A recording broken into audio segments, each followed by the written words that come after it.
like testing, that one testing, testing, testing. Yellow. All right. Testing, testing. All right, I think we're good. God, I wish it All right, ready?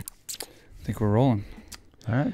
All right, guys, welcome to the Real Quick with Mike Swick podcast, episode number 30. Wow. You guys remember us? Yeah, we took a little bit of a hiatus, but we?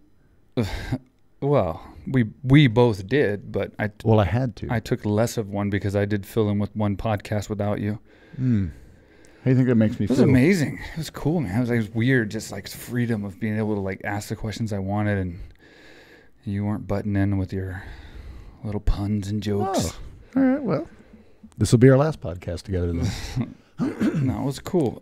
So, unfortunately, I had a lot of traveling going on, and it won't happen again. In fact, we're going to start doing 2, sometimes even 3 a week. So we're going to kick these off in full motion starting now. Yeah, we've got a UFC on, Sunday for us. So yeah, we'll do a recap on that one Recap fast. that one, yeah. We've got a few friends on that one, so it should be a pretty good one. That'd be a real good one. And then we'll keep doing these at least. We're going to start doing them probably on Monday and Thursday, and then maybe Sunday. It's kind of like the timeline I have. You want to run that past me since I work? I just thought about it today. Oh, all right. It sounded like it made sense. I'm Monday, down. Thursday, and Sunday. So I had to go out of town, and it was way longer than I expected. Well, hold on. Let's start. So first, you went to England, Yeah. which I wanted to go to, but Not like London. I went to London, but not like London, like the other South part London. of London. Where was it? It was just a different part of London. Do you even know where Was from London? Wembley. You went to a tennis tournament? Well, I mean, there's a place called Wembley, London. Never been. Aside from the tennis tournament, that's probably the biggest thing there. I mean, there wasn't a lot of like I went to London, a few times before, and there's like Piccadilly. There's that. Piccadilly. There's Piccadilly Circus, and there's like all these like cool places in the center, and these big buses and all this cool stuff. But none of that was there. It was just kind of like outskirts of London City. It was cool. People were cool. It was a nice place, but it wasn't like I would say it wouldn't be a travel destination to go and like see the sights. Yeah, obviously London. Like, America has a million of those places, and I'm talking shit about it. I'm just saying it wasn't like a major attraction of London. My guess would be like going to New York, like Manhattan, or ending up in Rochester with the Kodak factory, which is what they're known for. So there's a Kodak factory. Yeah, the picture. Remember that shit? That's exactly my point. So I picture where you were is like looking at 1986. Yeah. Rochester. I don't know. It kind of was. I dated a girl from Rochester, and she is a horrible human being. So really, yeah, you remember her. I'm not going to mention her name, but buddy, come on, 2003. I don't know. Yeah, you know who I hated then. But anyway, it's been such a long list of who I hate. Yeah, I've hated in the past. Or who I've dated. Both. Oh, thanks, buddy. Mated, dated, hated. Mostly girls too. Do you remember? Yeah. That's why the list has changed now. So it's like, these are my friends, dude. Come on. Wow. No. But no, I mean. No, but so the point was Bellator 200, obviously, with Anastasia Yankova. We had a hard fight, tough fight against Kay Jackson, purple belt jiu-jitsu champion and BJJ. So we knew it was a tough fight. We didn't have much of a choice in opponents, but we wanted a tough fight, and that was the one we had, or we had to wait for another card. And she had waited for so long. Like I said, she was battling a lot of health stuff. So she wanted to get back and fight, and she dropped the decision. So it was her first loss. Kind of tough. I take full blame for the loss because I could have said no to the fight. Judging from her, I talked to Javier Mendez about this a lot too after the fight, but judging from her, like how green she was as a fighter, I should have known as a coach that she's not going to perform at the same exact capacity she trains at. And this is one of those fights where she was going to have to perform pretty high to beat this girl. This girl fought in the UFC Ultimate Fighter. She fought Joanna. She's a tough girl, right? And it's not that she's I'm not talking trash. She's not a great fighter. She's just good at what she does, which is like wrestling and groundwork. So we had to counter that. And that would have taken everything we had. That's still relatively new for Anastasia. And that's very new. Kickboxing background. Very new. So even though she's gotten so much better, and we worked on it so much, I didn't calculate the fact that she's, only had 5 fights at that point, and this was her 6th fight. She's had a lot of pressure on her, and she's going to go out there and perform at probably like 60%, 70% of what she possibly could perform. So when we're watching her in the gym, she's performing a lot better, and she is a, she hasn't been able to showcase how good she really is. But she did fight a good fight. She showed improvement. But the girl was just trying to take her down. Kate was just trying to take her down the whole time and hold her to the ground and beat her with BJJ. And she didn't cause much damage. I think Anastasia probably caused more damage the 1 minute she was on top than the 14 minutes she was on the bottom. Yeah, well. Yeah. But, I mean, you got a girl that's a purple belt in jiu-jitsu against a girl who's a white belt who's been training BJJ for like a year and a half or something. It is what it is. We were hoping to stay on the field a little bit longer and we could defend the takedown. And like I said, going by the training, how she did in the gym, Javier and myself were both very confident she would do really well against this opponent. We knew Kate Jackson was going to gas out, get tired. That's the way she does in every one of her fights. She's not like a real cardiovascular type fighter. So we could just kind of like let her wear herself out and then hopefully beat her up on the feet.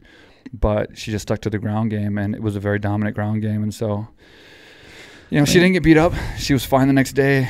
No, broken face or nothing like before. Yeah. But I take responsibility, for the fact that, I didn't calculate the fact that this could happen, if she didn't perform at, exactly 80, 90%. Well, hey, you're still new to coaching. Don't take it so hard, man. No, but I mean, I take it hard anytime we have a loss. We've talked about it. She trained really hard for that fight. So. Yeah, but everybody loses, and it doesn't mean that they're horrible. Yeah. It happens, but it was, she laid on top of her and it was, whatever. But we just wanted to win this fight because, Kate Jackson and her camp did a lot of talking before this fight. And like, the funny thing is, like, the people that talk the most about Anastasia have no real reason. They have no real backbone to it. You know what I mean? Except for the fact that they just are mad at her for being popular. Like, that's called jealousy where I'm from. Yeah. So it's not like you're talking about a girl who's a model, who does TV, who decided to be a fighter. Hats off to her for coming in and fighting. You know what I mean? Like, every other model and TV personality doesn't get ridiculed because they can't fight, and then none of them can fight. So she came in and actually gave it a shot and went out there and fought and has been fighting since then and beating every girl she's fought up until recently. But like girls like Kate and, her management, she has one of her managers, Gokaki, I don't know who her manager is, but he... Gogurt? Something. It's a weird name, but he's like he's the manager of this company that manages Kate, and he dropped like a really negative like post on the internet, and it's just like so classless. And like, so I really wanted to get this win just because seeing people act like that, where it's like there's nothing behind it except just pure hate, and then you go out there and you don't even fight, you just wrestle. Like, you're not going to be a champion like that. You know what I mean? You got to fight. You got to be well rounded. You got to go out there and have a cardio or have a gas tank, have cardio, throw strikes, mix it up. And I'm bitter. I know I sound bitter right now because I lost. I get it. But that being said, I really wanted to win because of the talk and because of the kind of like unnecessary, inclinations that she made leading into the fight, which I think was bullshit. And I think that she should have focused on just the fight and kept it professional like Anastasia did. And then, Anastasia did nothing but compliment her, said she was a great fighter, and went out there and fought her heart out and did good. I mean, I'm not gonna, like, I don't want to dog Kate Jackson or all these other fighters. I'm bitter, obviously, because we lost a fight. And I'm bitter because I hate when people like do things that I feel is like morally wrong, and then they get away with it. You know what I mean? Like they say these stupid, dumb fucking comments, and then, they go out there and then they win and they think like, but whatever. Well, who the part of the sport. We've all dealt with it. The perfect example of that right now, Colby Covington. Yeah, that's your favorite guy. I don't hate a lot of people, and I don't hate him. I fully respect him as a fighter. I think you do hate him. I have to. Man, it's that goes back to probably episode 6, 9, 13, 21, and 27, where we say, like, I know that, if you're gonna hate somebody, hate them. I hate the fake bullshit shit talking. Colby Covington cannot go one interview, one question without, hey, so do you like the color red? Well, fuck Anderson Silva. He wore a red shirt Tuesday. It's always something. You don't have to talk shit every single time. I get it. You want to do the Anderson Silva. I'm sorry, not Anderson Silva. Conor McGregor. Oh, sorry. Stuck on Anderson Silva. Long story, but you know, you want to talk shit like Conor McGregor and get the big fight and all that stuff. But it's every single question that the media asks Colby Covington. He's got a shit talk response, man. Yeah, but look at what you're doing right now. Yeah, I know. It's working because we're talking about it. It is, but I don't know. It seems different with him because he's not funny. He's not witty. Yeah, he's you not. know. And like I said, I'm again not taking anything away. He is a good Bisping fighter. kind of clowned him a little bit, and Bisping's not one of my favorite as far as. Not a huge Bisping fan, but yes, I like Bisping as a fighter, and I think he's a true warrior. But you know, some of the things with Luke and everything. Obviously, Luke's my boy. Yeah. But yeah, he bashed him up pretty bad verbally on one of those interviews after the fight. I mean, I don't think there's a lot of intelligence behind Colby in his comments. He needs a better writer, I think. Yeah. And but he does have kind of that it factor. We're talking about him, and he can fight. I mean, he does get it done. And I will say that pressure he put on Dos Anjos, man, fuck, that's a lot of pressure, dude, for 5 rounds. I mean, I don't know if I've seen anyone put that kind of pressure on somebody for 5 rounds ever. He is a good fighter, but there's zero chance that he's going to beat Tyron Woodley. Yeah, I don't think he's going to have a good day with Tyron. I think Tyron's going to take him down and just pound him. He'll nonstop. pressure him, and like I see his point about he could say, "Oh, Tyron's going to get tired" or whatever, but it's like, look at Tyron, and from full throttle energy to tired, there's a lot of like you're going to have to absorb. You know what I mean? Yeah. Like he's going to have to like be punching you in the face, kicking you, throwing you around, and like just squishing you with his hands to get exhausted. Squishing. Yeah. That's the first time that's I'm been trying used to on the use show. high vocabulary on this podcast. Well played. I'm kind of jet lagged right now. So to wear a guy like that out and use that as a game plan is tough, considering the fact that he's only going to get worn out by beating you up or pressuring you or throwing you around, or you know what I'm saying? Like, that's a big dude. He's powerful, and one of those punches lands, dude, Colby's going to be out for sure. I mean, we've seen Tyron knock out almost everyone. Yeah. I mean, he has legitimate one-punch power in his hands. So, you know, he knows Colby's going to come in and put the pressure. So if he lands that strike right off the bat, it's going to change everything. And then if Colby can't put that pressure and he can't win the same way he won with Dos Anjos, what is he going to do? Does he have a plan B? Is he going to be able to fight Tyron from the outside and move around and outstrike him? I don't think so. So it's gonna be a tough fight for him to win, especially knowing that Tyron knows exactly what he's gonna do. Yeah, there's no partners. secret. Yeah, Ex-training partners. So even John Jones said he was gonna help out Tyron if he could. well, because they were. This is the weirdest thing. They were roommates. No. Well, yeah, Jones and Colby Covington. Yeah, roommates how in weird college. is that, huh? I didn't even know they went to college. Apparently, John Jones posted a picture of Colby washing his dishes and then made some like derogatory comment, but then deleted it. Which is shitty because I don't think you should delete. I think tweets and Instagram should be undeletable. well, because it's honest. I think whatever you put on the internet, I think it should just stay there, and then you have to I just personally deal with think. I mean, I've never made a post that I've deleted. I don't think you have either. I mean, I probably have. I'm probably hypocritical. I don't know. I think we think our shit out. I always hear you know? these things where these people make these posts and No, they quickly delete them. They were hacked. I mean, I guess you can get drunk though or something, get out of your mind. Which I will say, my Netflix got hacked. I'll tell you that. No, I don't know. Just Your kind of weird to me. Netflix got hacked. My Netflix got hacked. I don't know. Just throwing that out there. If that's any help anybody. But as far as Why Colby, would anyone hack your Netflix? to see what I've been watching. Why? Who cares? I don't know.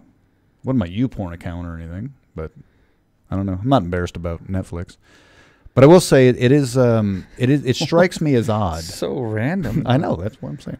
It does strike me as odd that Colby thinks he's the undisputed champ, being the interim champ. Your thoughts on that?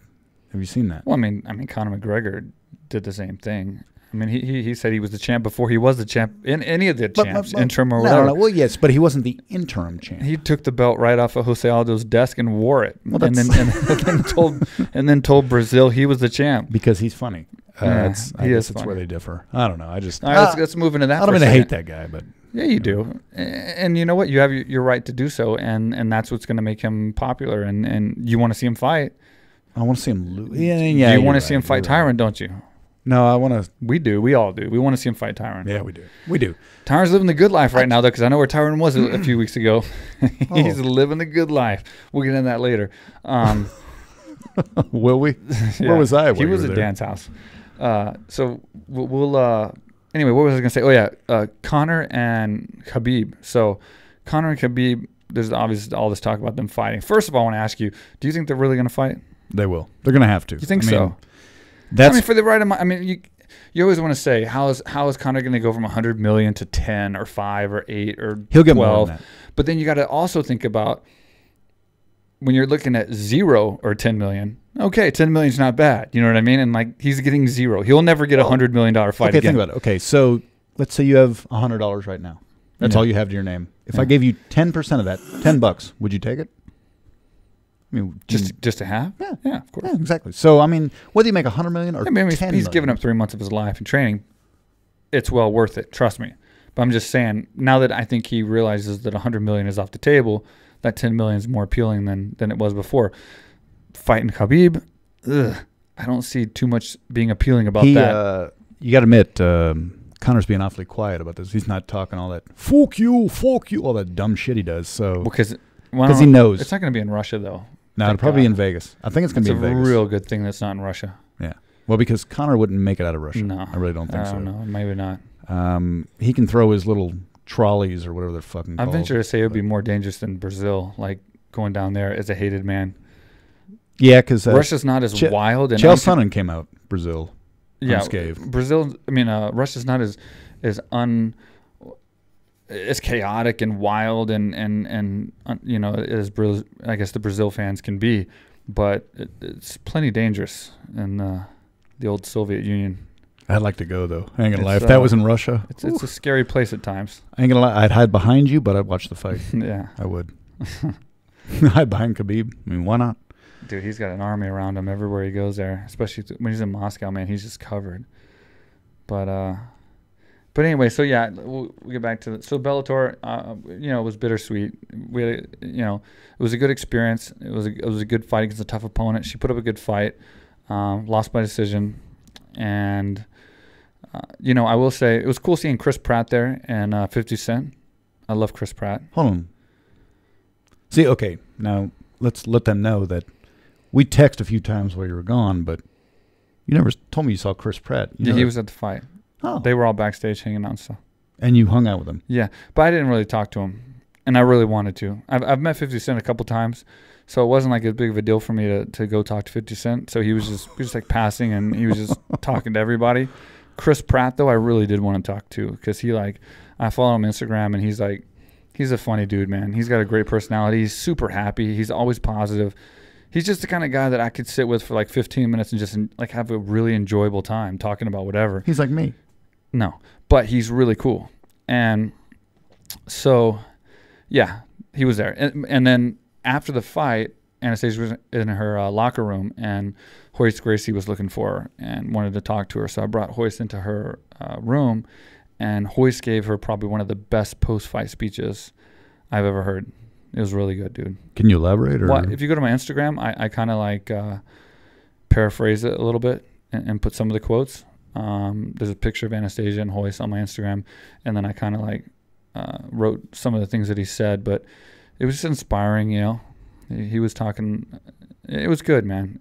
It was good about, you know, being strong and how everybody loses. Obviously, nobody goes unbeaten. Nobody gets tested. Nobody has to fail. Khabib. Everybody loses. Everybody fails. Khabib's failed millions of times. Yeah, I want to. In the gym and everywhere else. He hasn't in his fighting career, but he will. He will eventually. I mean, there's no doubt he will eventually. But he still could go down as the greatest fighter of all time. But the point is, you always fail at some part of your life, way more than you succeed.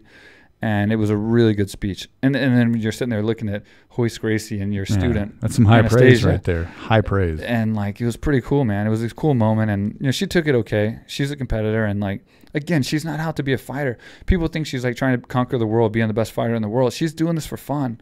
She's doing this to like, just to prove herself, this like goal she has to be a fighter and to try to make it as far as she can as a fighter and then still do her other stuff. She was gone right from London to Russia doing more modeling. Her face wasn't messed up at all. And she's doing modeling and TV stuff, and like she's right back in it. I mean, the girl works like The Rock. She's like one thing after another after another. The female Luke Rockhold. Yeah, she's so she's just like having a good time. So the people that hate about her not being the best fighter in the world or winning a fight or losing a fight, she's just having fun, you know? She's just going out there and having fun fighting. She had a tough fight and she lost. It's happened to us all. But so that was that. And then I went straight to LA after that. Oh. And that was okay. Oh, it was okay? It was okay. And then I went. I heard from you 4 times in LA because I know I get it. I'm not famous. And all your friends, you know. No, I text you more than 4 times. Yeah, but I didn't respond because I was pissed off. Were you? Is that why you didn't respond? Yeah. I mean, fuck, I'm busting my ass 12 hours a day here. Which, don't get me wrong, I'm in Thailand. Ain't too shabby, but... I probably only text you about the good things, too, so you probably... Yeah. And that's why I text you everything bad, which was only twice. But I will say, fucking asshole, dude. Played poker with Arnold Schwarzenegger. I didn't actually play with him. Only at his house. My mistake. I played with Uriah Faber showed up. He's in the film industry, actually. And so, like myself... I'm actually trying to put together a production company now, and he put one together already, and he's already done his first film. And so this was the first time me and Uriah kind of connected in that passion way of film, and like we really collaborated on like a lot of things, and like it was really cool because like he has the same interests I do, and he's a very business-minded person like I am. So he's a super smart dude, man, and like he's always had his gym ran like a business. His stable of fighters ran like a business. His everything. I've always known that about him anyway. Yeah. I just didn't know he was into the film world until we went to this party with at Arnold's house, and so I played with him. But long story short, can you name drop a few people that were there? Yeah. So what? Long story short, Arnold had a private party at his house, Arnold Schwarzenegger, to raise money. It was a charity event. To raise money for After School All Stars, which is a charity organization that he founded, I think 20 years ago. And, you know, it's one of the biggest in the world now for after school programs, basically. And so it costs a lot of money to go, obviously. And then you get to play poker and you win prizes like all these fancy watches and stuff. And it's not gambling. No. I'm not saying the former governor of California is holding illegal gambling at his house or anything. Nothing was illegal. Everything was perfectly legal, but it was very cool, and it was very intimate, and like it was nice to be a part of it and be able to go. We did like an AKA Thailand trip kind of thing. It was 2 years in a row AKA Thailand came and supported this event. My business partner Blair Spears went last year. So a couple guys, and then this year I went with Blair. And didn't Blair place last year? Or Blair got 3rd place and got beat by Andy Duke, who won the whole thing. Really? Yeah. Wow. And then he lost to Patrick Schwarzenegger this time. Who the hell's, I would assume Patrick Schwarzenegger. Oh, really? Yeah, it's Arnold's son, and he wasn't even like playing. He was trying to go mingle because like I think Statham or Sylvester was hanging out and they wanted to go talk. Statham or I call him Sly. Jesus Sly Christ. And Statham. I hate you so much. They were over, and like when you're playing poker, all the guys are kind of like there's not that many people, so you can like really mingle and hang out and have fun and talk to people. So he was like standing up trying to go talk to people, and he was like going all in every hand, wasn't even sitting down. And so Blair caught like a big hand, and then he went ahead and pushed all in. And turns out that like I don't know, Patrick got some kind of like full house, some ridiculous thing, and won.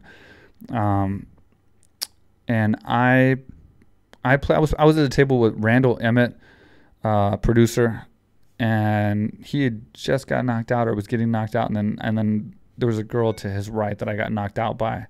Again, a player that like.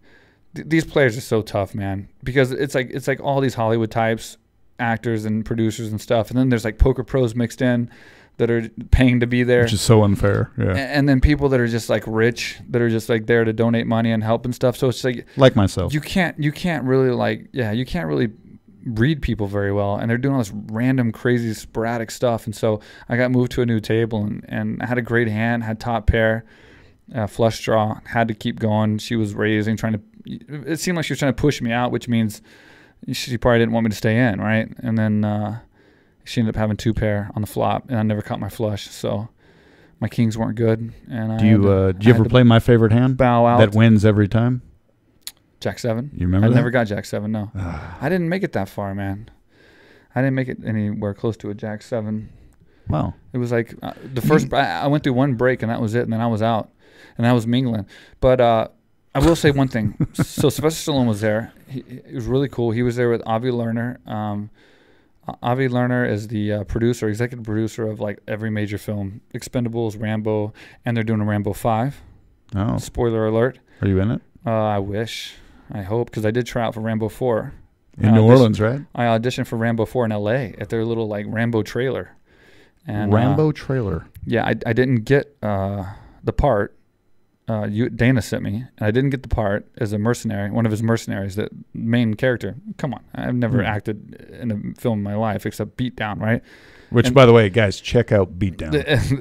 And then they go and I auditioned for a main role of fucking Rambo. Yeah. So I mean, it wasn't like I had a huge chance when I got there.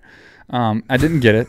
You got a better chance of getting cast in Rainbow. Oh, yeah, exactly. As the color black. It's a gay term. Yeah, I get it. Yeah. And then, so I didn't get it. And then several months later, I told you this part in a previous podcast, I fought Josh Berkman, my first main event in the UFC, and it was sponsored by fucking Rambo.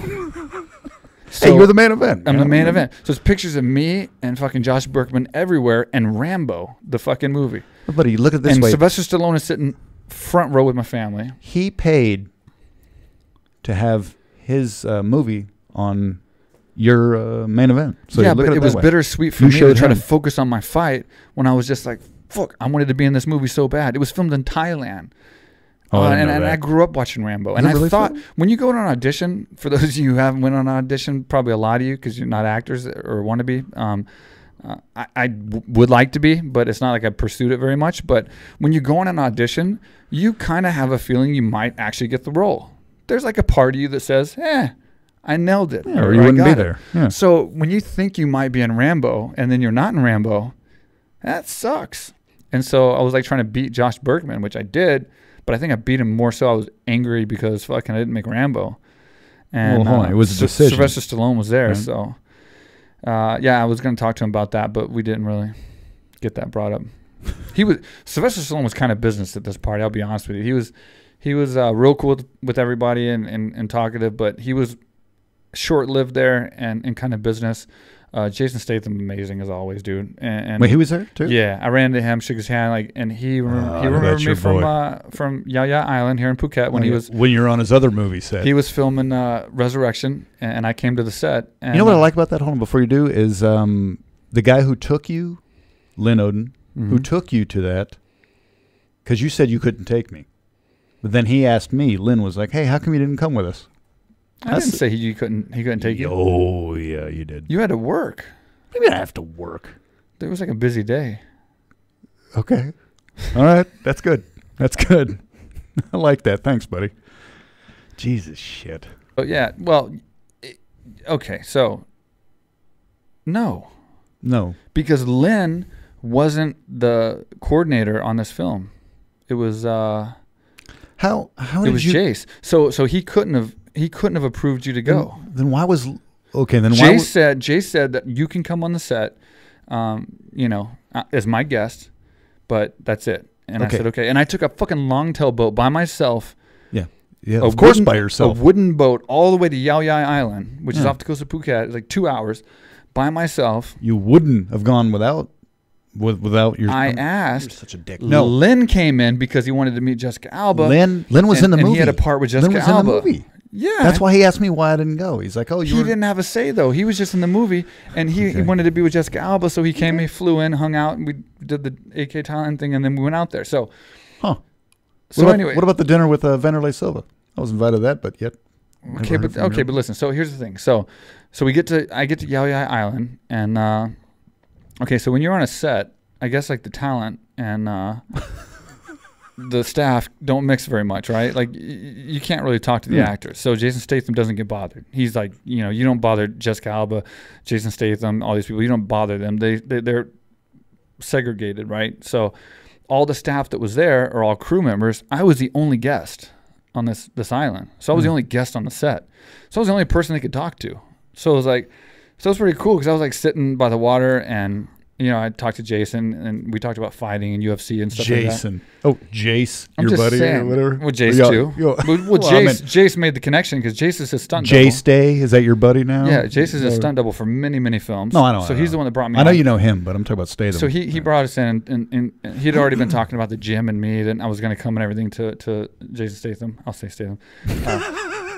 And so then when I got there, you know, we talked a lot about, you know, the fighting and different things, but I was real cool because I wasn't trying to be a fanboy or nothing like that. And I think Jason Statham's awesome for sure. You know? Of course. And so I'm just sitting there while they're filming the scene. There's like a water scene at the beach. And in between each take, he would just come back and just chill beside me, and we'd talk and shoot the shit. And then he'd just go back out and film again and come back and then go back out. It was fucking awesome. Rough day for you, buddy. So it's cool, but you never know how much someone really remembers you that much, you know? Yeah. So at the party, I'd seen him, you know, we'd pass a couple times. I wasn't going to be a fanboy at the party. There's too many celebrities everywhere. And you're wearing a cowboy hat. And I was wearing a cowboy hat, too. You don't want to be that guy. Yeah. Like I was going to shoot somebody. And it was a cowboy-themed party, by the way. So that's what Arnie said. And were you the only one with the cowboy hat? No, there was a lot of people. Right. And then at one point, Jason was coming back out of this like hut thing, and then he saw me and he came over and like shook my hand, like, "Hey, what's up, man? How you doing?" You know, I was like, "Hey, man, you're such an from asshole, Thailand." dude. God, like, "Oh, I hate hell you." Yeah, it was great. Blah blah. He's seriously one of the nicest guys, and we talked, and he was cool, and he stayed there for a long time. So he was at the party a long time, and talking with everybody, real down to earth, smiling all the time. He has a nice smile, I'll be honest. Holy shit! I'm just saying, dude. That's great. For a balding man who, like, I'm trying to, like that's kind of where I'm going, kind of, you know? I got that receding hairline. Don't look at me. You keep going. Jason Statham is the guy that I look to be hope. You know, there's hope there that you can still be cool, be a badass, and be cool if you have a little receding hairline, you get a little old, you know? Wow. But, you know, he does have an amazing smile, I'll say. Can we please move on from his smile? And then... You know, he's a diver, too. Yeah. Right? I do know he that. tried out for the Olympics. Anyway, just trying to help you out with that gay ass. He has a swimmer's body, I'll tell you that. Holy fuck, dude. Just kidding. Hold up, dude. Jesus I'm shit. Kidding. Is he a good kisser? I don't know, dude. Fuck. Well, you know what? Stop. Move on. I'm trying to remember if I saw him kiss Jessica Alba. But I met Jessica Alba too on that little thing, and that was a highlight of my life. And remember, you told me she asked about me. Yeah, I told you that, but she didn't. Yeah, I know. We talked about her company, Honest or something. The twin. I got stuck on a pier with Jessica Alba for like 30 minutes because the boat came in and we just got stuck because I was waiting on Lynn. So Lynn, who was doing the acting part with her, kidnapped her in the movie in Resurrection. So you look at the movie, he's on the boat with just her, maybe a driver, I don't know. And he's like controlling her on this boat. When they parked the boat, we were stuck. So, and I was at the end of the pier waiting on Lynn. So it was just like me and Jessica Alba in a pier in Thailand. And there was like a couple other people just walking around, but nobody was there like caring. There was just people like doing work and picking this up and doing that.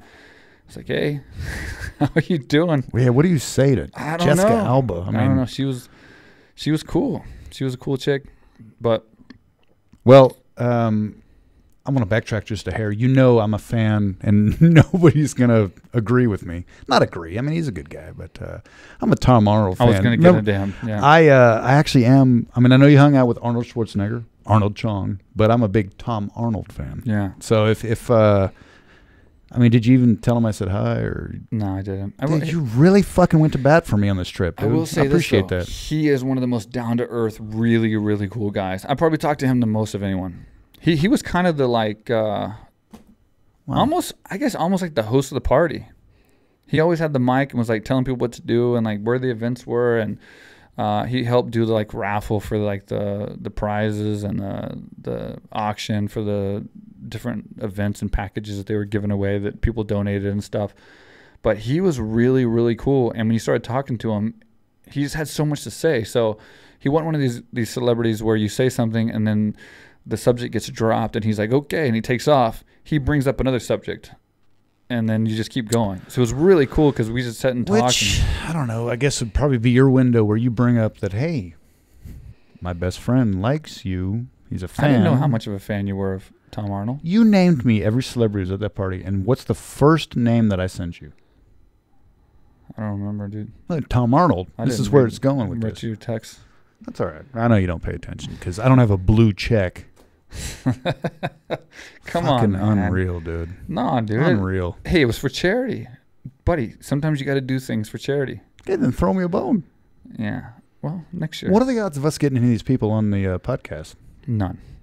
You made zero connections. It was like, no, of course, yeah, and a lot of real good connections to like producers and actors that were, I'm not even listing or whatever, but don't have time. Huh? No, but I'm just saying, like, yeah, it's such a great networking experience, and like, it was cool just hanging out at a place like that, especially for such a good cause. And Arnold had all this stuff set up at his house where it was like food, all kinds of food. They were hand rolling cigars. They were doing like. Everything you can imagine. Every animal. They had porcupines. They had buffalo. Oh, they're delicious. Alligators. They are delicious. They had horses. They had... Wait, is this food or... like ferret things. Hold on, what are we doing here? I have a picture on my Instagram of like me with a ferret and like Sylvester Stallone behind us. It was pretty cool. Oh, these just photo ops. He photoed... I don't know if you're talking about the catering. No, not to eat. They were fuck, I don't know. But they were all like being protected. So they weren't like... they weren't zoo animals. They were like from there's some company that were like... I don't know, saving them somehow. Yeah, they were very they were very clear on that. But a porcupine, that was the weirdest one because she was like petting it, and I was scared to death walking by. I was like trying to cover my eyes, thinking one was going to shoot into my eye. What are they called? What are they called? I don't know. You really don't know, do you? Uh-uh. God, I almost don't want to tell you. Quills. Quills. Yeah, okay, I did know that. Oh well, apparently not. Why didn't I couldn't think of it? But I've heard of it before. Maybe had you text me at some point during your is that an trip. urban legend, or do they actually shoot those quills out? It's a defense mechanism. They do shoot them out? Yes. I was scared to death walking by that porcupine, dude. Yeah, you should. They roll up in a ball, and I mean, it's not like they shoot 75 feet across the room. It's when you touch them, they shoot into you. It's not. All right. Not like pew pew pew pew. Okay. Pew, pew. Oh, so you gotta like. I don't know if they make that noise or not. I never met a porcupine, but. But they're not that special, and they look just like they do on TV. Pricks. Yeah.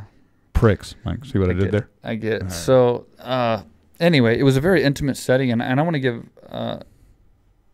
much respect to Arnold because he opened up his house for this thing. And I get it costs a lot of money to get in there, and you have to be pretty important to kind of be there or pay a lot of money, whatever the case. But still, even that being said, we never got asked for our phones. And we had the right to film and take pictures and do stories and post stuff as much as we wanted. And he has his whole house open to us. So it's like, I thought it was really cool of him. And it was a very nice house, as you can imagine.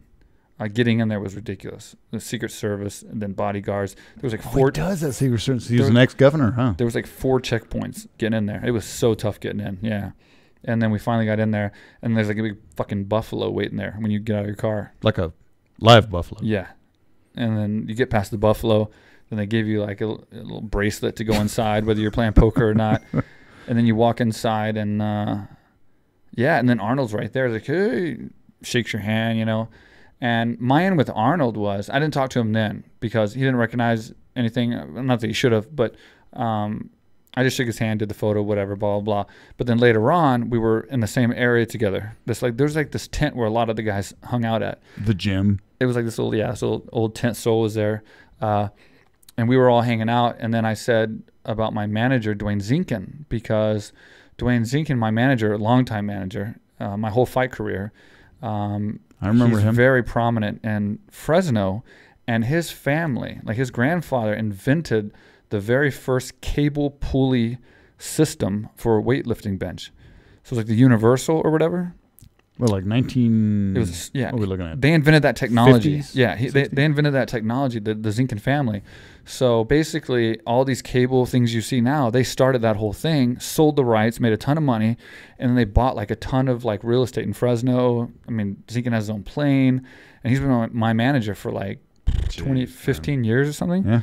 So he got me tons of deals and management deals. So anyway, when Arnold came to America back in whenever he came to America, he linked up with Dwayne Zinkin's grandfather, and the Zinkin family kind of helped him become famous, but kind of gave him that. Put him on the right track. Yeah, put him on the right track of like you're known for being a strong man, but there's more value to that than being a strong man. you can do other things. And like, they were real close. There's a bunch of photos of them as kids, and like, like Arnold holding them up and everything. So when I got in the tent, I was like, yeah, the Zinkin family, I'm close with them. And Dwayne Zinkin's been my manager for my fight career, blah, blah. And then he recognized everything. He's like, oh, UFC, and he's like, yeah, Zinkin, the family's been great, blah, blah, blah. So that was like my end. So that was my good talking time with Arnold for the whole Well played. Thing. Yeah. Well played, buddy. So it was good. It was cool, man. It was just sit and talk shit or talk shop, I guess, with with Arnold Schwarzenegger. It's pretty fucking cool. We're 80s kids, so for you to actually talk to somebody, a Chuck Norris. Yeah. Dude, half the Expendables were there. I can't talk right now. Expendables. Blah, blah, blah, blah, blah. I'm fucking jet lagged like crazy. Yeah. Half the Expendables were at this fucking party, including the guy that created them, or at least produced them, Avi Lerner. So it was incredible. And like, well, can I don't mean to interrupt, because I do have to get to this. This has been one of the highlights of my life. Not my life, maybe the last 6 months. What's that? You were saying how amazing Arnold Schwarzenegger's house is, which I'm sure is phenomenal. That's crazy. But I did get a text from you from fucking Dan Bilzerian's house. Yeah. Now, I don't know. That was the very next night. Dude, talk about a few days that were just like wild. Well, my nights were that great too. I drove my motorbike home in the rain, and then I picked up trash, and then so pretty much we're on the same boat. But I will say, God bless you, dude. You know what? I mean, if any of my friends would go, I'm glad it's you. Your timing might have been off to go to Dan Bilzerian's house when he doesn't have 600 women there. But yeah, so what please happened? Explain to me that house. Oh, okay. I'm trying to think of what I can talk about. How about the $90 million price tag? Okay. Is that possible? I think it was like between $90 and $100 million. Which, he negotiated down. Numbers we normally deal with. I don't like to share information, especially with someone like that. Oh, shit. Shouldn't I say that? But Dan Bilzerian. No. I mean, it was a $120 million house. It was one of the most expensive houses in L.A. So he lowballed him at 90. He's a negotiator, and he's a master marketer. And he's someone that I really look up to in the marketing realm. And I've taken a lot of pages out of his book for AKA Thailand and continue to do so. And I'm planning to do even more so now, moving forward as I come back with all this new camera gear and so we're getting 100 naked chicks there next weekend? Exactly. Just chicks everywhere. Girls everywhere. So Dan Bilzerian, if you don't know, he's the guy on Instagram with the beard and has all the. So his best friend is one of my good friends of 20-something years. And so that's how we're connected. And so Lynn, who's Steve Aoki, and he connected me with Steve Aoki. So that's another story for another time. Yeah. You asshole! God, I hate you. And this is a really, I hate Mike Swick episode. No, but come on, man. No, on my part, in a fun way. I hate you. You know what I mean? I went there for a good reason. It just turned out to be an awesome trip. Yeah. So what happened was Dan was negotiating to buy this house, and I've been talking to Lynn about it, and he showed me the video. I mean, this thing had like a 10-minute video of the house. Like, when you're interested in buying it, you watch this video, and it's just like all this drone shots and all this. It's fucking ridiculous. It's 27,000 square feet, 15, 16 bedrooms, 22-something baths, home theater. Kind of like when I look in the classified sections to see what apartments open in America. Yeah. Pretty much same shit, right? Same thing. He's got a DVD sent to him, but yeah. It's crazy. Right. So basically what happened was he's been in the negotiations to buy this house, and I didn't know how serious he was really going to be, because I didn't know how deep he really rolled. You know what I mean? Like, Dan's a mysterious guy, so you can talk to him. He's a real, like, low-key. Down to earth. Super nice, very giving, very, very nice guy. And you can't really, the one thing you can't get a lot of information from him. He'll give you what he wants, but it's hard to get anything else. And you don't want to ask and pry into people's personal, And why would he? So you never really knew. I think a lot of people never really knew how much he's worth or what he's got. So when he's negotiating a $90 million house, I'm thinking to Lynn, like, is he really going to buy this house or not? So while I was there, he bought it. And 90 or right before. So how many square feet? So the party night was the night that I had to go to Arnold's house, the first big party. How many square feet? Hold on. 27,000. 27,000. Yeah. But there's a lot more than that. It's like conservative. There's a different type of square feet, and he has the best. It's just every square foot is amazing in this house. So blonde or brunette? No, stop. Oh, Listen. all right. So what happened was he had just moved. He had the house for 2 days, and he had a big party, and I missed that party, and came the next night because I was at Arnold's house the night before. Booked. I was booked. Sorry, buddy. I was booked. Tough night. For you. And then so I went the next night, and he was just kind of recovering, and Lynn's like, get over here, check out this house. It's his third night in the house, blah, blah, blah. And you missed the first 2 nights, but come check it out. And it's just Dan and myself and the whole house, so you can see everything and blah, blah, blah. So I went up there, and it's at the top of this hill over this, like, I mean, you can see it as you're driving to it. I mean, you can see it on the hill up there, and it's just like, that can't be the house. Like, it was at nighttime, but it was all lit up, and you're just like, no fucking way, that's the house. I mean, that's like a fucking hotel. Then, can I ask, is it one structure, or is it like building? It's kind of one. What I saw was like one structure, but it just kept going forever. If you look at my Instagram, I have some videos of it on my my story albums. It's insane, man. He's such a cool guy. So we went in there, and the door's like 20-something feet tall. You just like push it open, and we went inside, and we were in the bowling alley, and then there was like movie night, so it was like chill night for him, and everything he has like in his kitchen and stuff is just all like super organic and like healthy and all that. So he's a bowling alley. Yeah, it was really nice, 2-lane bowling alley. Fuck, man. Yeah, it was really nice. And you know how I feel about bowling, by the way. Yeah, and the whatever Stop. the Don't lane, I guess you call it, was oiled perfectly. I know that's your excuse when you lose when I beat you, but first of all, you beat me one time in your entire fucking life. It was waxed or oiled, whatever you call it, perfectly. See, that's why I'm not even talking to you about that. Move on. And then did he have a pool table? Which I beat you at all the time. He had a pool table, and he had the guy had everything. Yeah. He had like one of the most impressive things to me was like this marble, like instead of like a wall, he had a marble slab. And the ice cream factory? Not quite. It was just a like solid piece of cut marble, but the size of an entire wall. Just sitting in the middle of the room, or on the wall? It was the wall. It was a marble wall. It was a marble wall, but it was cut out, and what it was it had this perfectly like symmetrical pattern. Oh, that's tough on marble.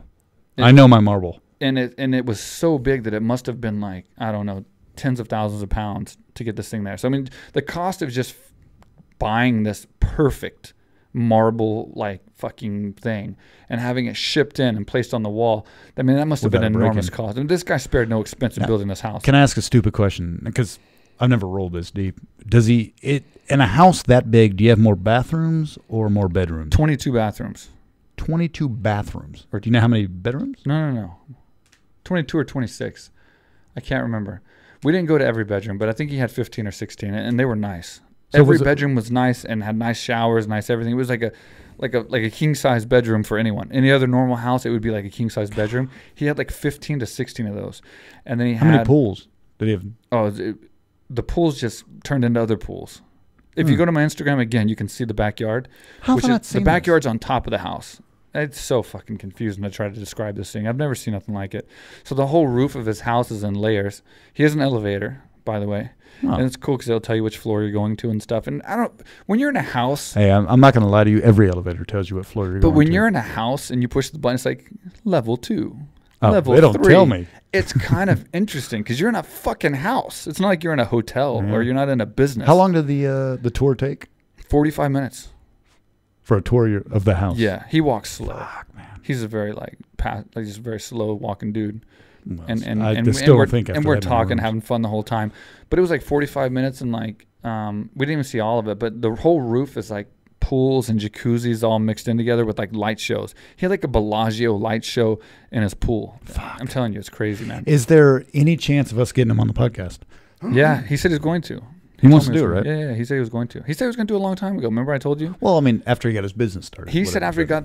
Yeah, I was talking to him back before Aoki came, and he said... That would, can we say it right now? What? Let's just be honest. What? The first guy to kind of turn us down for our podcast, huh? Dan, yeah. Yeah.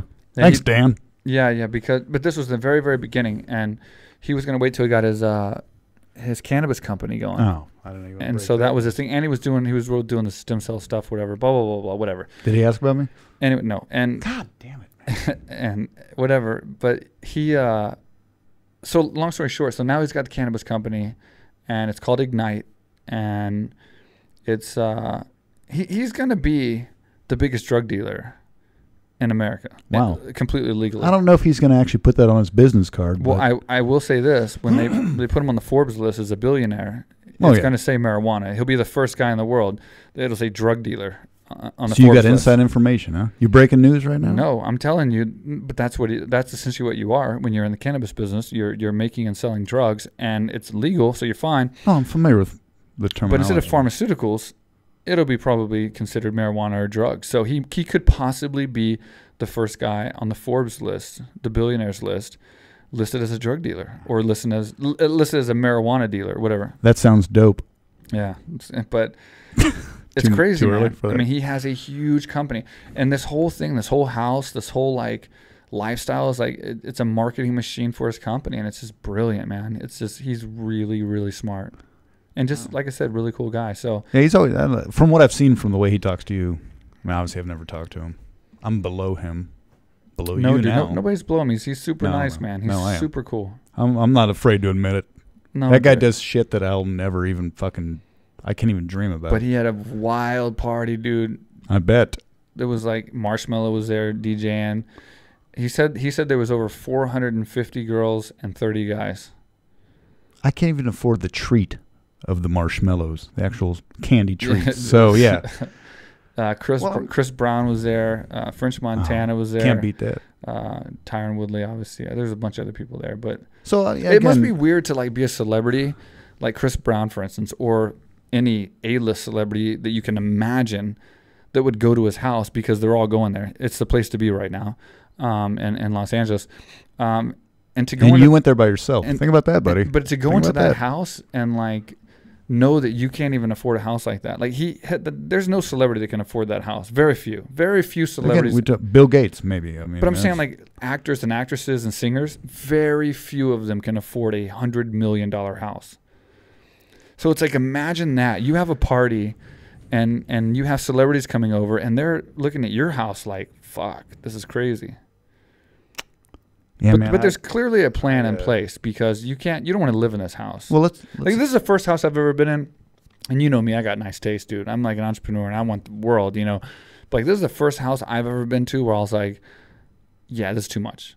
I literally wouldn't want a house this big because you could never use 15 bedrooms. Yeah, and I wouldn't want people to be living with me. So I wouldn't want that many people thinking they could just come live with me and asking me every day. I'm not going to lie. If you got 15 rooms, you know where I'm staying. Exactly. I'm there. You won't even see me. And 22 bathrooms and all this other stuff. But the things he had in his house, like, you know, the theater and there's a whole bunch of other things that blow your mind. I heard LeBron James has a McDonald's in his house. Really?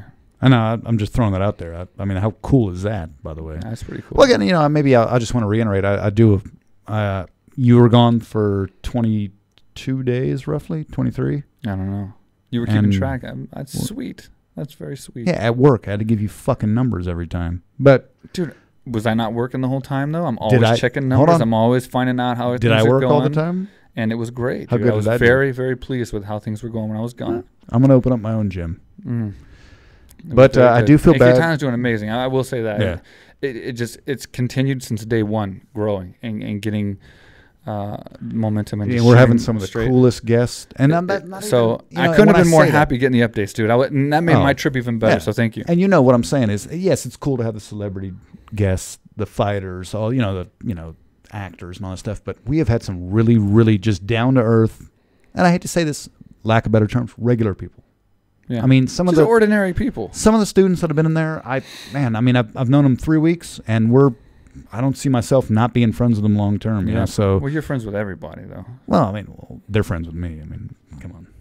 I have a podcast that I share with tens and tens of people. Yeah, and they're like, "Hey, are you on? Have you watched?" Somebody asked me the other day if I've seen your podcast. Oh, I'm like, "Yeah, I'm on the motherfucker." So that was fun.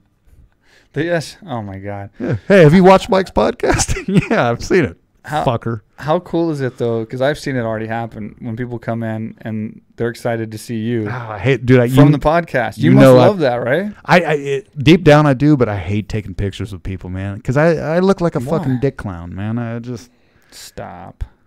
I mean, I get I'm awesome. We know that, but when I take pictures, I feel awkward. I'm not gonna lie, but Yeah, you know, I mean, I've signed some autographs. You mean when you take the photos? Kissed a few Or babies. you mean when you're in the photos? Oh, no, I'll take them all day. Oh, yeah, okay. I'd rather take them than be in them. You know that. But anyway, man, well, I'm glad you're back. Yeah. But I had a good run while you were gone, by the way. The point is, no, the gym was amazing, and I was super happy to hear the updates. Love seeing the numbers and love seeing everything. Coming back now and having all the production equipment and getting ready to do what we're about to do and take AKA Thailand to that next level. It's exciting, man. Yeah, it's exciting. Huge. Speaking of that, AKA, I believe it is in America technically your birthday. Yeah. So, I mean, didn't we offer some kind of special? Because you guys, by the time this airs, you've got 5 days roughly. That's right, you do. But first, before you see the special, let's cut to a commercial break because I want you to see what you're going to get. Well, this makes sense now. 25%. Go ahead. Yeah, so yeah, exactly. So before we talk about the special that's happening right now, which I got to tell you was a mistake. Yeah, you cost me a lot of money. We're going to go ahead and cut, and we're going to show you what this facility is, and Dana White's going to narrate of what you can purchase at a price that I made a huge mistake in offering right now. What's up, everybody? I am here in Thailand. This is the first time I've ever been here. Been dying to come here for years. The great Mike Swick, he's one of the big reasons he's been trying to pull me down here. What he built down here, AKA Thailand, is incredible. There's people here from all over the world.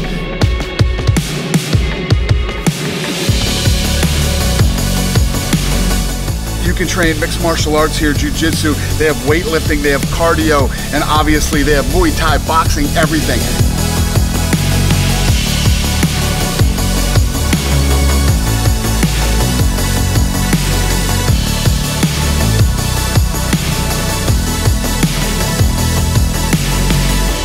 I'm telling you guys, I know everybody wants to go to Thailand because Thailand's so cool, but you can't come to Thailand without coming to AKA Thailand. Come on.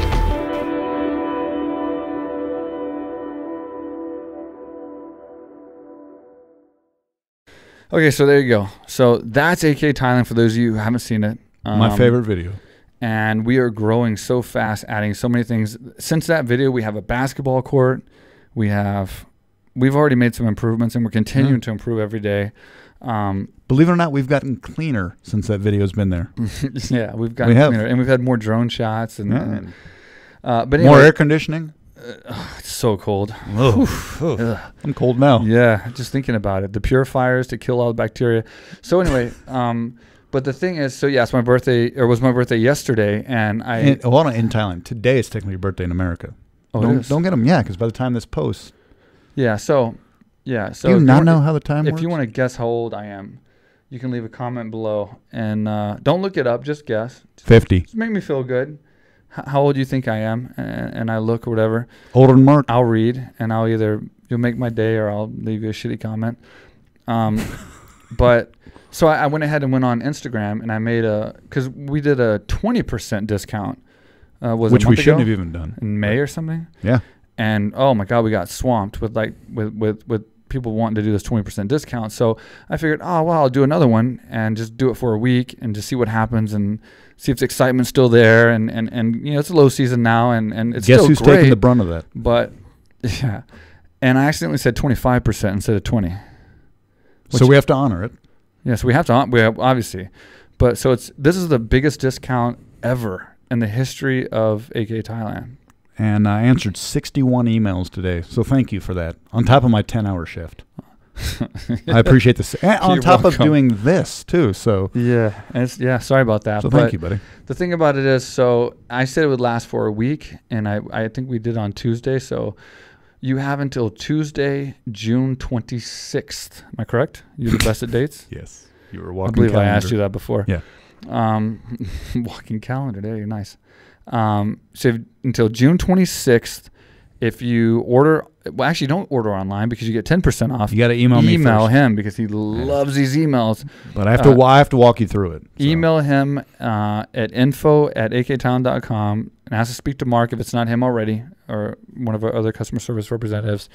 And he will get you the 25% off group training classes. So we have many Not packages. Not the travel pack. Yeah, we can't discount certain things, but we have a lot of packages where everything's included. Just email me. I got them. But all the training packages, as far as like group classes and stuff like that, 25% off, which is crazy because we've never done that. And I made a little mistake. So.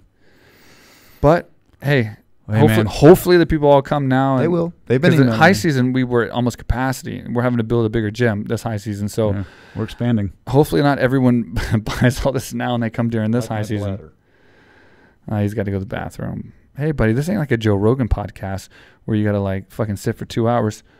Speaking of Joe Rogan podcast. Oh, shit. Yeah, remember that today? I do. Fuck, I got to pee. Oh, you got to listen to this. We got to talk about this for a second. So, in the Joe Rogan podcast with Kyle Kingsbury, my boy Kyle Kingsbury, he accused me of breaking or separating his rib with my cup. The day before it was the last training session, the last wrestling match of his fight camp, and calls him not to fight. Which, you know, I mean, I've seen the Joe Rogan podcast that he's talking about. The way he describes it, it's a Swicotine, which, are you familiar with that? Yeah. I had him on Swicotine for sure. I'll confirm he was correct about that. He was getting Swicotine. But, okay, where, according to your penis, where the cup would be. That's where the question to where his rib would be. How does that actually line up? I do remember this incident. I do remember popping his rib. I think it was because... No, was it because you're... I think it was because of my legs were squeezing so hard, and they're, you know, they may look like twigs, but they're they look like chopsticks. They're like, yeah, solid steel. But the question of where my penis and the cup that lies thereover, I've always questioned where your penis was at the time. It doesn't make a lot of sense in the Swicotine because I don't usually do the Swicotine with my cup into the side of someone's ribs, but maybe he's right. I don't know. I don't know, but it wasn't intentional, and I forgot about it until now. And we're not dogging Kyle. No, we're both fans. Obviously, you're his friend. I've always liked him as a fighter. Of course. You know that. I'm just trying to figure out, did I really pop his rib with my cup? I just wondering if you really had a metal cup. No, I didn't have it, and that's another thing. They I've talked never about having seen you with a metal cups, and they talked about plastic cups. I 100% had a plastic cup. I've never used a metal cup. Just like Kyle Kingsbury said on the Joe Rogan podcast, I don't like putting that string up my ass. See, I'd assume you use a thimble. Let me explain something. When we have Muay Thai fights here in Thailand, they have metal cups, and they share them. Yeah, which is a violation in my book. Yeah, they share a cup, so it comes right off your penis. I don't share drinking cups. I'm not going to put my dick in another cup that somebody else does. Yeah, so you know. So it comes right off your penis, and then goes right onto the next guy's penis. Yeah. And then that's not the sickest part, because you could have underwear on. The sickest part is the string that ties the metal cup together is on the top and the bottom. The bottom part, that's the tricky one, right? The taint part. The G-string part? Yeah, because that goes right up the ass. Like it's just like right there where the asshole is. Makes you want to start fighting. And if you imagine the guy that you know just had that cup on was out there fighting, kicking, and it was just rubbing across his ass the entire time. It's probably like sweaty and all kinds of stuff. Descriptive. Blood, who knows, man? And then you put it on. That's disgusting. So even if I had my own cup and nobody else used it, I still wouldn't want that string going up my ass. Like it's just. So no, I didn't have a steel cup on. So if I did pop your rib out, Kyle, which I know I did pop your rib out, obviously, but if it was from my cup, I'm sorry, but it was a plastic cup. Hold on, what if you weren't wearing a cup and it was just from what you're working with downstairs? You know? Maybe I wasn't wearing a cup either. Maybe you're hung like me, luckily. Yeah, but I had been real excited to pop a rib out with the... No, hung like me. I mean, my half stock's a fucking... cattle. He's a heavyweight, dude. Well, that takes some force. Maybe you're a chubby chaser. I don't know what to tell you. That would take a lot of force, dude. Pop a rib out of a heavyweight. Well, I'm glad I wasn't there, no matter what happened. But anyway, we've really gone off track here. Anyway, it was just an old AKA training story, but it goes to show you, cups. What they were trying to say can be a dangerous thing when you're training. So anyway, that was all I had to say about the. It's gone dark now. Yeah. But anyway, so I'm going to share this. This is the. I was going to give you a bottle of alcohol when I came back, but the fact that Arnold gave me this, I'm going to have to keep it, buddy. Tom Arnold? Nope. Arnold Chong? Nope. Arnold Schwarzenegger. But I was given this bottle as a consolation to come to his party, and it's a Padre Super Premium Tequila, and I'm very proud of it. So it's going to stay on our little podium. Yeah, well, it's going to be cracked up. Luckily, there's that leather thing, so you have no idea it's been drinking already. I can feel it. I'll fill it with water. Like I do your other liquor bottles. Nice. You're like my dad when I was 12. Yeah. Anyway. So yeah, he had more hair, though. That's the coolest bottle ever, considering he gave me that. So it's like, no, of course I'm not going to touch that. I love it, man. So anyway, we're going to be back doing full episodes. We're going to do a breakdown on this UFC. I'm glad you're Sunday. back. Yes, we'll do the breakdown. Yeah. Let's put it out their time Sunday afternoon. Sunday morning. No, we'll do it right after the fight. Well, no, but their time it'll be. Yeah, for sure. Yeah, obviously we're behind. So. And then next year you come to the Arnold charity event with me. You've said that 3 years now. So yeah, I didn't even go last year, so this is my first year. Doesn't matter. Still hurts my feelings. But AKA represented, and they raised for charity. That's awesome. They raised $2.5 million in one night. That's how much money was tossed around in that event. Well, that could have helped. No. Taken some of that money, not given. Oh, okay. Let's be honest. But they were giving away nice prizes though for certain things. I heard of some of the shit there. Yeah. We'll get on that next one. It was wild. But that was nice. We'll keep these things going and get back into the more MMA realm of news and things. See these guys Sunday, man. I'm looking forward to this fight, so let's do it. Yeah, it's a good card. Good card. So good to be back. Good to be back in the podcast studio doing the podcast again. And thanks a lot, guys. We will see you next time. Oh, forgot it. It's been so long. Let's do one more. One more, too. Thanks, buddy. No more foot.